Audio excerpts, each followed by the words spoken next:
And Faith Time is our weekly conversation on matters of faith. And joining us this morning is Dustin Bruce with the University of Mobile. Thank you for joining us this morning, sir. Thanks for having me, Chad. All right, today some churches will observe Transfiguration Sunday. What is that? Right. Well, Transfiguration Sunday is this day on the church calendar that commemorates this miraculous event that you find in the Gospels, particularly the first three Gospels. And so in this event, Jesus leads his three closest disciples up a mountain, and while they're there, I believe Luke says that Jesus is praying and the disciples are sleeping. It seems to happen occasionally. And all of a sudden, Jesus transfigures. Now, we don't know exactly what all that means, but what the Bible says is that his face shone very brightly and his clothes became white as light. Like no one could bleach, is what the Bible says. And so at that time, right, you have also the appearance of Moses and Elijah with Jesus. Peter, being Peter, he says, Jesus, it's good that we're here. Why don't I make a tent for each of the three of you? And at that time, the glory of God descends as a cloud, scaring the three disciples. And God says, this is my beloved son, listen to him. And so this is this great event right in the middle of the first three Gospels that speaks to Jesus' divinity, his identity as the Son of God. So how does this Sunday sort of serve as a bridge between Jesus' ministry and his passion? Yeah.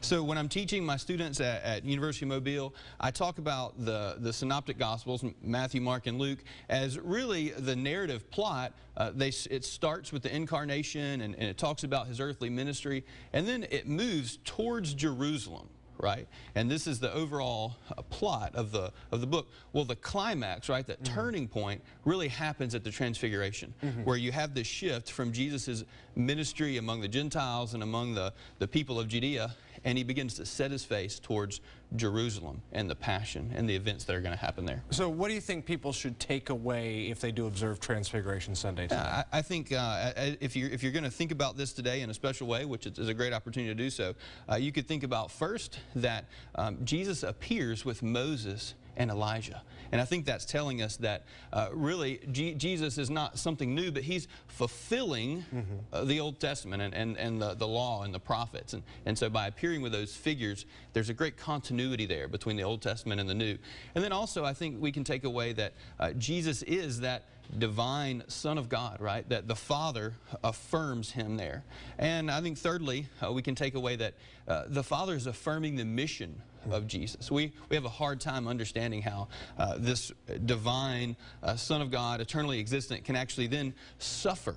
But I think what the Father's doing there is saying, no, listen to him. He's going to take this mission, he's going to undertake this mission for the salvation of sinners, and it's not going to quite be what you expect. But I'm affirming it. You should listen to him. And really quickly, this is also when we start to get into the Lenten season. What is the focus of Lent for Christians? So for Lent, that's when we move into thinking about the Passion, right? And you shift from this sort of exciting time, this upbeat time, to a more somber reflection on what Jesus is going to have to suffer.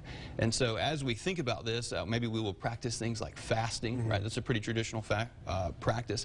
And I would just say one thing that I encourage my students to do is that if you fast, don't just abstain from food, but if you feel hungry, let that turn to prayer and trying to get close to God. It's a season that a lot of people have a lot to think about. Dustin Bruce with the University of Mobile, thank you for joining us for this edition of Faith Time. And News 5 this morning will continue after.